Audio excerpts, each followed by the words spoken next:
Sarafina was an African leopard, but her life was not free or wild.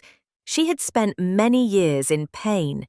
She was trapped in a small, dirty cage at a poacher's camp. She had never felt a kind touch. Every time someone came near, it meant more pain.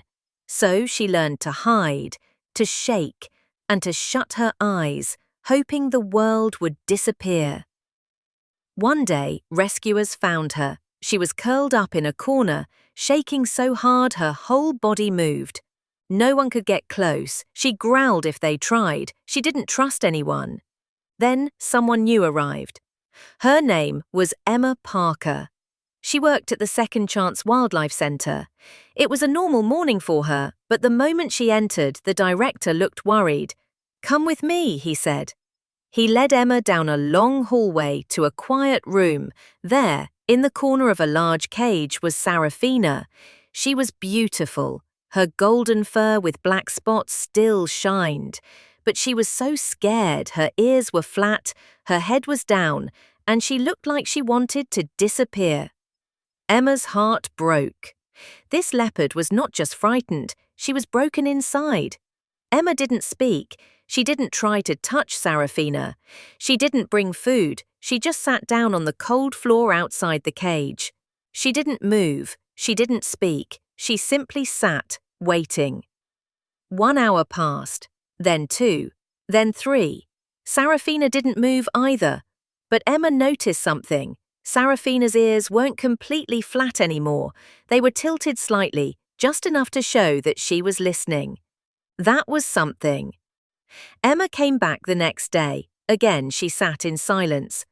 This time she took a small piece of cooked meat from her pocket and placed it on the ground, just a little away from her. Sarafina didn't move. 10 minutes passed, then 15. Finally, Sarafina sniffed the air. Slowly, carefully, she moved one paw, then another. She crept forward, took the meat, and rushed back to her corner. Emma didn't smile, she didn't cheer, she just stayed calm, but inside she felt hope. It was the first step. The next day, Sarafina didn't hide in the corner. She looked at Emma when she arrived. Emma sat down and placed a new piece of meat between them. This time, Sarafina came forward more quickly. She didn't panic. She took the food, then paused, watching Emma's hand. Emma slowly turned her hand palm up. A quiet invitation. Sarafina stepped closer. Her whiskers touched Emma's fingers. Emma didn't move.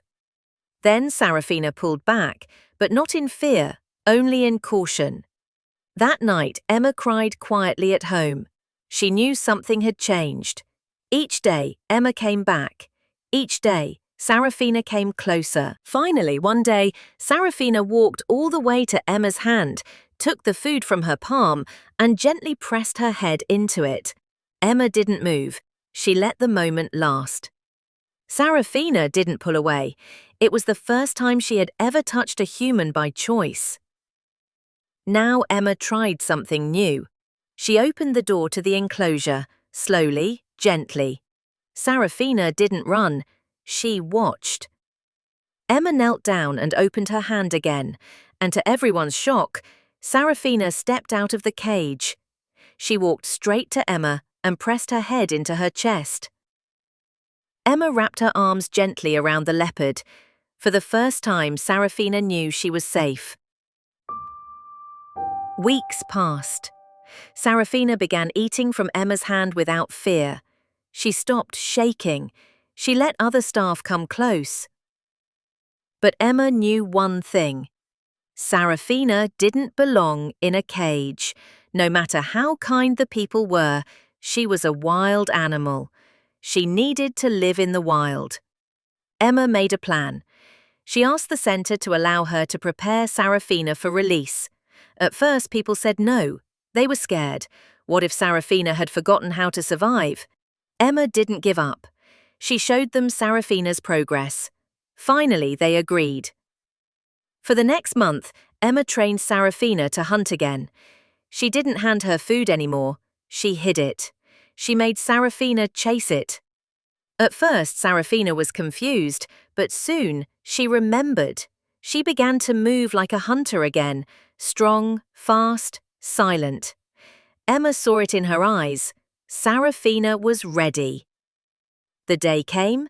They took Sarafina to Etosha National Park, a protected wild area with other leopards.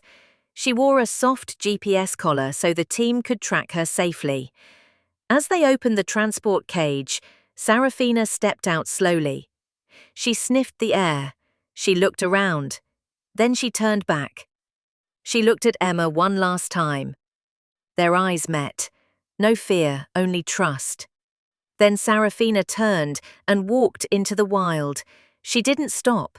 She ran. Emma watched, tears in her eyes, as Sarafina disappeared into the tall grass. Free. 6 months later, Emma sat at her desk looking at the GPS data. Sarafina was doing great. She had created her own territory. She had learned to hunt again. And then came the best news of all.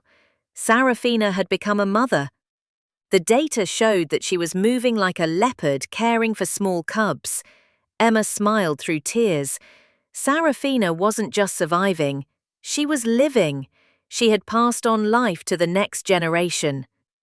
Emma will never know if Sarafina tells her cubs about the human who helped her, but she hopes that maybe, deep in their wild hearts, the lesson lives on, that not all humans hurt, that some wait in silence, that some bring healing with gentle hands and patient hearts. If you like this story, please like, share, and don't forget to subscribe to the channel.